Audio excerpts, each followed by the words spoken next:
It's easy to be honest. Well, at least it's easier to be honest than it is to keep track of lying to people and making sure a made-up story is 100% watertight, foolproof, no matter how many times you tell the lie or how deep the lie goes. And that's why there's that quote, what a tangled web we weave when what we do is try to deceive, or something like that. What a tangled web we weave when we try to deceive. I don't know, something along those lines from like an old nursery rhyme or something. I mean, don't get me wrong. First of all, I've told plenty of lies. This whole podcast is not me telling you to do the things that I run your life like me. I guess it's just like, you know what? Here's probably some good advice. Always tell the truth. It's a lot easier to tell the truth, like I said, than to try to keep track of all your lies. Now, it's not always the most convenient, I guess, but it's certainly the most easy. Like if someone's like, hey, did you throw a baseball through my window? You're like, yeah, I did. That was me.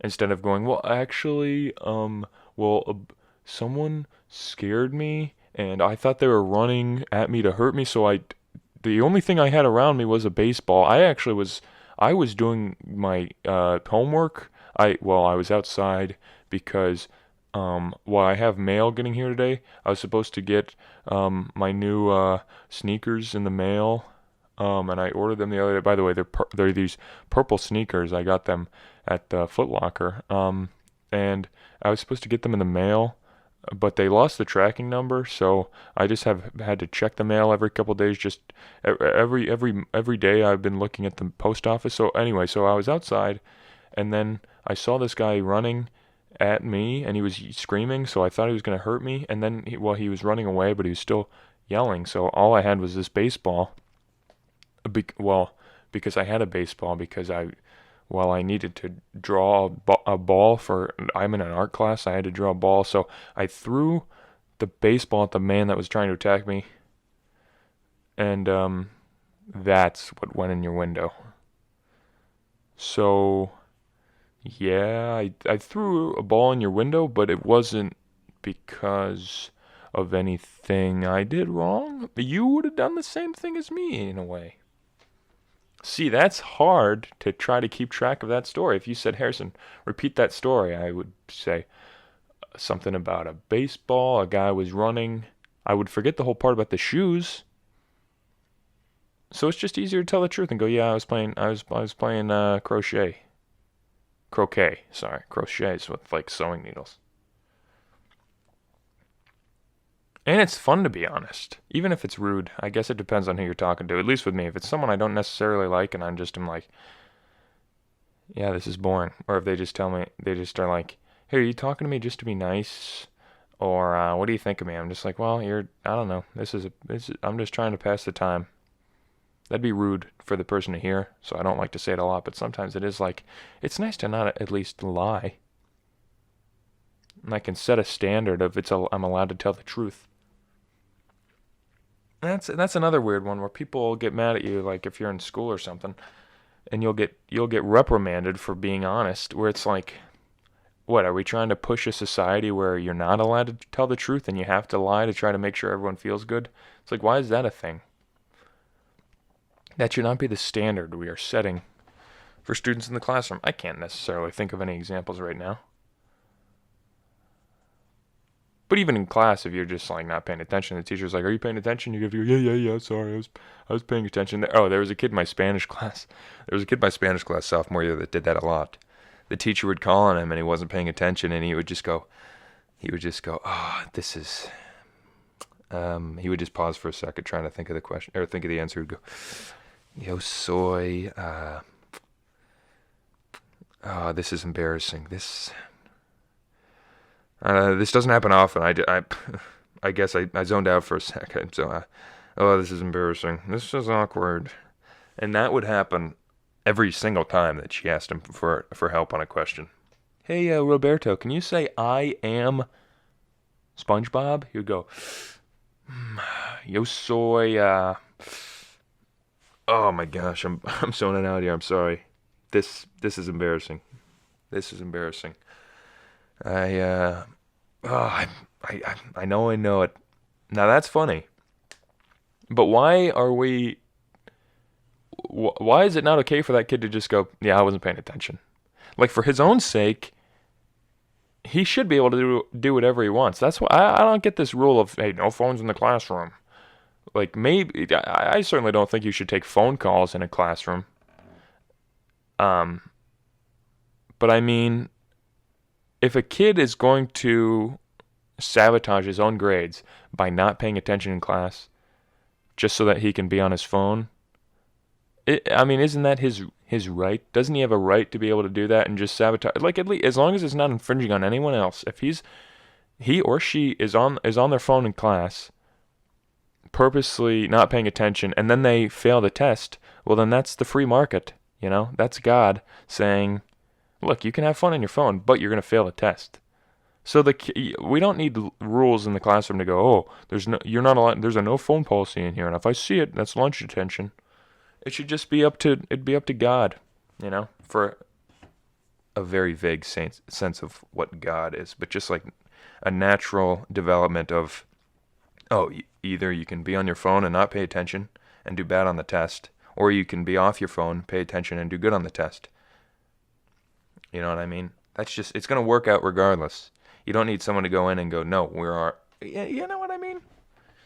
Rules are stupid. Rules are stupid because they get in the way of just letting everything run its course. That's why government healthcare is such a problem. Just kidding. I don't know much about government healthcare. All I know is that when you let any product up to the free market, it'll take care of itself. Like, people complain about deforestation.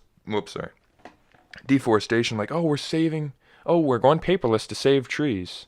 We're going paperless to save trees. And I think, all right, so you're telling me this paper company needs trees to make paper.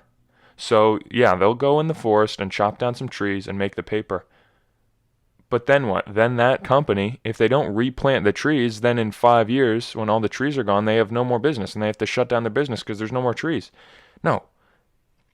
A business that depends on trees has an incentive to go have as many trees as humanly possible.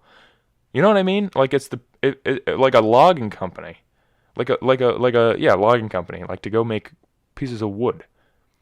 They go and dig up the trees, but they don't just leave the forest blank. They replant the trees because their whole job is based on, we need as much wood as possible. We need as many trees in this forest as possible. So if we chop down 10 trees, we gotta replant 10 trees. Now, of course, I'm not a fan of like, hey, let's chop down this rainforest and put in a casino and not replant any of the trees. Like, that's not cool. But if you're just moving the trees around, like dig them up from point A and replant them at point B so that you can put a Starbucks at point A, it's like, all right, that's no problem. You just moved them around. But yeah, I don't understand that argument to say, like, well, look, first of all, I don't know anything about healthcare. So this example is going to be very trivial and ignorant.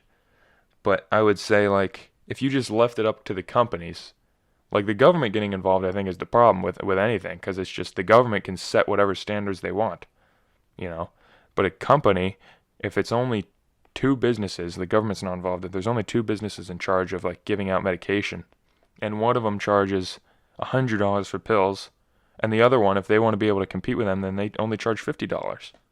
So now everyone's only going to pay $50. Now everyone's going to go to the company where it costs $50 to get their medication. And then the other company's like, well, we're spending $100. I mean, let's figure out a way to get our prices down to $45. No company is going to succeed if they know that no one will pay for their product.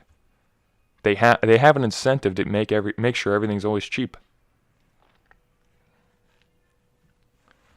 And that's more of a vague example about, like, just economics in general. The healthcare system, I'm sure, is a lot more complicated than I'm making it sound. I know that it's not just up to one guy to be like, hey, we should just make them lower. Yeah, that seems obvious. I'm not trying to say I have the answers for everything, but Doesn't that make sense at least? To just let everything run its course. If a company is charging, like the people critique, like, oh, they're charging $300 a pill for this, isn't that nuts? It's like, yeah, but until the point where people stops, if hang on, until there's a point where people stop paying for that because it's too expensive, then it's just going to stay expensive. But if the business needs customers in order to stay in business. So if people stop buying their pills because it's so expensive, then they have an incentive to make sure, all right, I guess it's time to actually make them lower. Because pills, they probably what, cost 10 cents to make a pill? And they're charging them for $400 a pill. I don't know. I don't know much about anything. Don't use healthcare. Just replace that with lightsaber toys or something like that. Oh, why are lightsaber toys so expensive? It's like, well, you're paying for it. That's why. But as soon as you stop paying for something so expensive, the demand goes down. They're like, all right, let's put the price down because the demands. No, there's no demand for these anymore. That's my rant about economics. I just had to take an economics class. 10 minutes ago. I'm not done with it, and I'm doing bad in it. Because I sleep through all my classes. I have 8 a.m.s all week. Econ on Monday and Wednesday is 8 a.m. And yesterday I woke up and it was 8:40. And I sleep through my alarms. I have 5 alarms set. One at 7, one at 7:30, one at 7:50, one at 7:55, one at 7:57, and 8 and 8:01. And I slept through every single one. There's days where I wake up and I'll turn them off, and then I feel like a piece of crap because it's like, you know what? I was already up at 7:50, and I turned off my alarm like a piece of crap. But yesterday, I just slept through every single one. Like a baby. Do babies sleep good? I feel like that's a bad example. Babies are up all the time, just crying. I slept like an old man on a chair. So I went back today to rewatch the lecture that I missed yesterday. And of all the classes, there's never been a problem with participation points. He's never graded participation. And then today I'm rewatching the lecture that was recorded yesterday with all the students in it. And he goes, okay, I'm putting you into Zoom breakout rooms, and I'm grading you on participation to be able to answer one question. And I'm just watching it like, you got to be kidding. I'm normally don't miss class. I've certainly missed it more than once, but I normally don't miss it. I'm up at 8 for no reason. All this guy does is read word for word the lecture slides that he has available online. And not that that's a reason to miss the class. I'm just saying it's very... There's nothing there.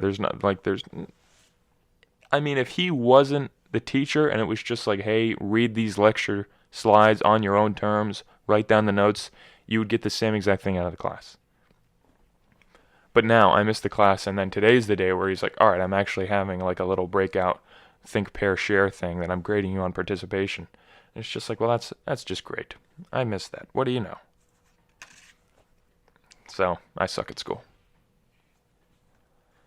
I had an engineering exam yesterday that I didn't really study. Well, I studied like 2 minutes right beforehand, but I haven't been paying attention much in class. I don't know. It's just tough.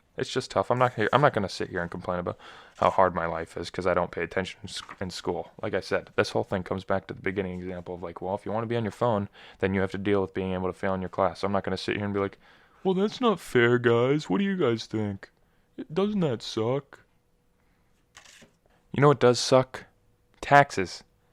I don't get this idea where, at least on Twitter, there's people that are just talking about how I mean, not explicitly how great taxes are, but like when the whole thing with Trump came out, where it's like, oh, he paid $750 in income tax last year, federal taxes last year, and people are like, that's so messed up.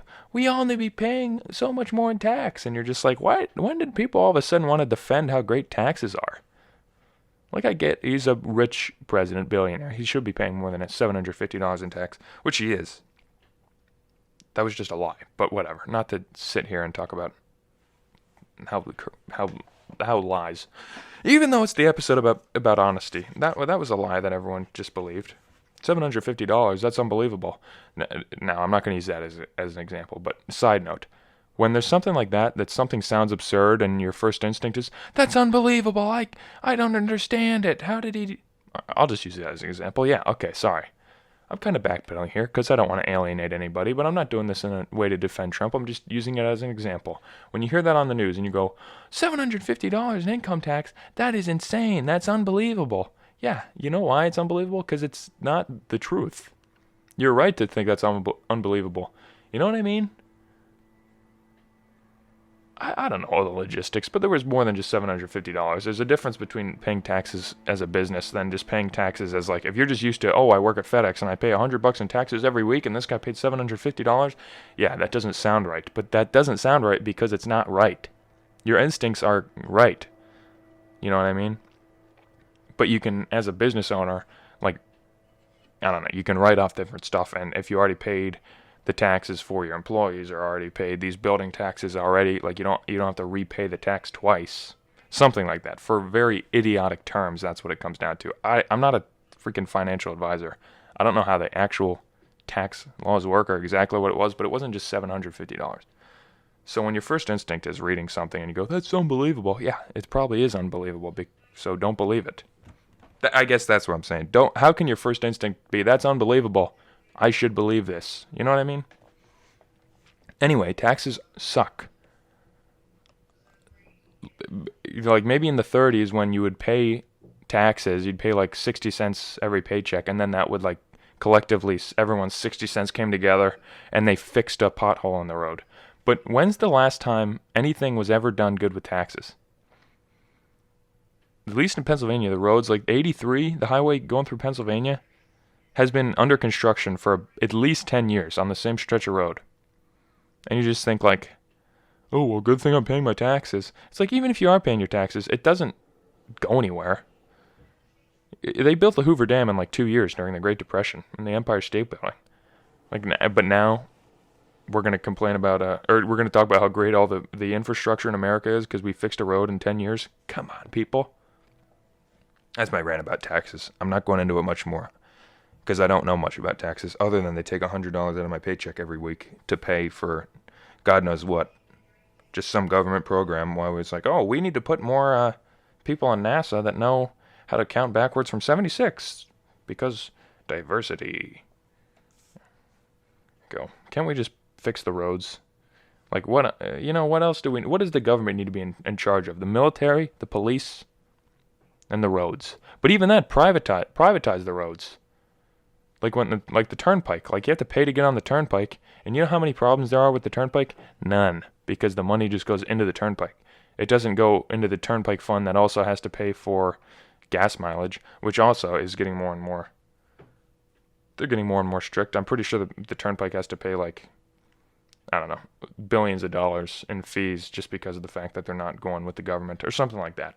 I don't know if it's, like I said, I don't know if it's explicitly, oh, you're not with the government, so you have to pay a fee, but it's like technically, in a way, like, oh, well, since you're not in the government, you have to pay this extra fee, so it's not because you don't have to pay the government, but if you were with us, you'd be saving a lot more money, you know what I mean? But then that's when everything turns to crap.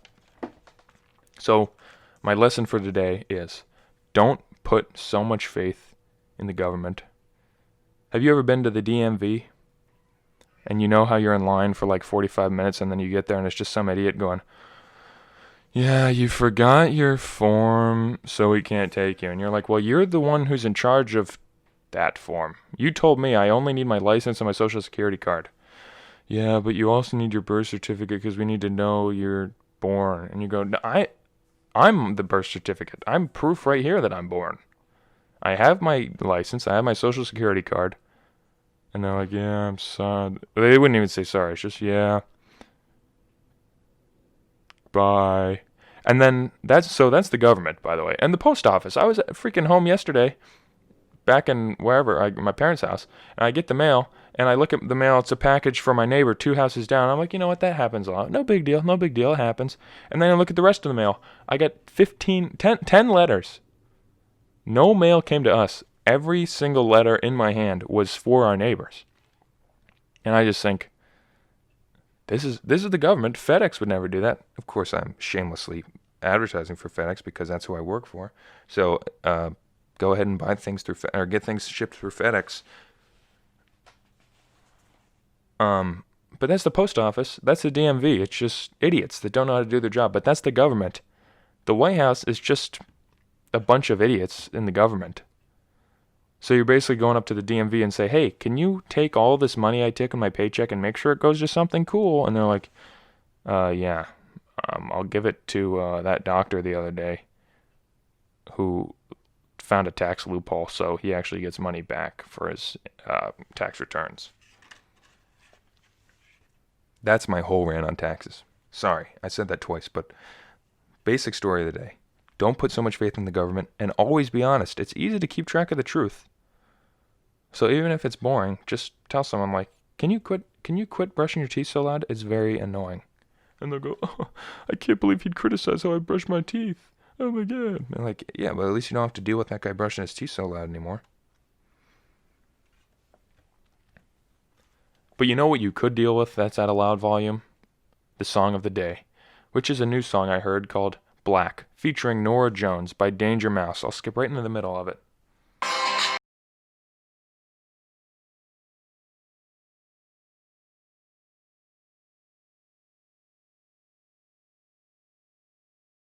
I don't know much about this song. It was in a YouTube playlist for me while I looked up Blackwater on YouTube, that song that I had like 4 episodes ago. That's a very chill song, so I put that into YouTube and then hit the playlist button, and this came through. And it's just chill, like I said. It was a good chill playlist. It did its job well. So that's Black by Danger Mouse, featuring Norah Jones. Today's word of the day is hegemony. Hegemony is a noun. Leadership or dominance, especially by one country or social group over others. The definition of hegemony is leadership or dominance of one group over another. An example of hegemony is the student government leadership in school. What else can we find here about hegemony? Sorry, an example of it in a sentence. Germany was united under Prussian hegemony after 1871. Now, I don't know if that's true or not, or what that means. I just know Germany was bad in the war. But hegemony. Now use that in your social studies essays, and you will get an A+ just on that word alone, even if you have no prior experience in writing, any quality of writing. Sorry, nope, not prior experience. Sorry, I was turning my phone off, so I turned into a moron. And of course, the movie of the day, which is Saving Silverman. I should have had this pulled up, but I forgot. Saving Silverman, a 2001 buddy comedy.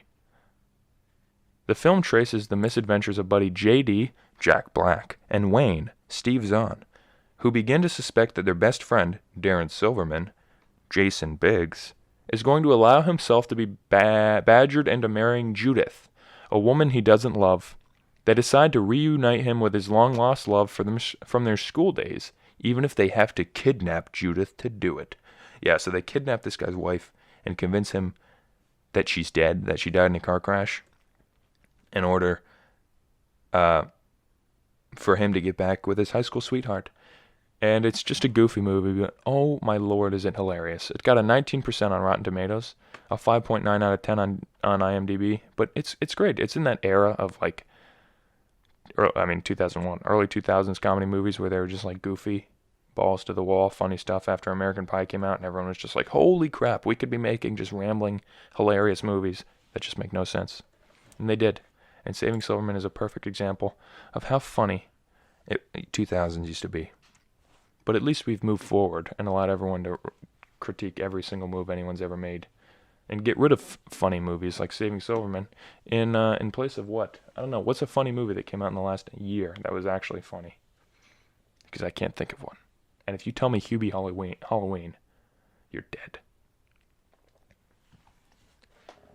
Now we're getting up to the 24 min mark, everybody. So, I think we got through some good stuff. Sorry if you can hear the bathtub in the background. Jason's trying to unclog a drain. But I think we got through some cool stuff. There's not really much else to say, other than I had a great time reuniting with my White Coffee viewers. Make sure again to share these episodes, because it's always fun to see the average viewers going up. I think the last episode, let's see right now, I think it had like 52 views. So let's see where we're at live. Don't worry, I'm wrapping up the show. This is just, if you want to stick around, you can hear the behind the scenes, like I said. Sorry. I am taking forever. 83 views. Oh, geez. All right. Cool. Wowza. Well, let's see if we could do it again. 83 views. I like a lot of weird stuff. I don't know how that one got so popular. But regardless, let's make this one popular. And the next one, and the next one, and the next one.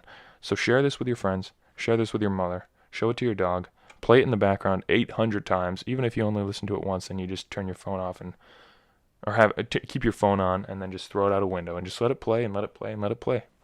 That's I don't know any better. I don't know the difference. It just looks like a lot of views for me, so I'll keep doing it. All right. Hopefully you didn't mind my government rambling too much, but hopefully you followed my logic about why lying is bad and why the government is run by idiots. I'll see you on next week's episode. No, Thursday's episode. I apologize. Of White Coffee.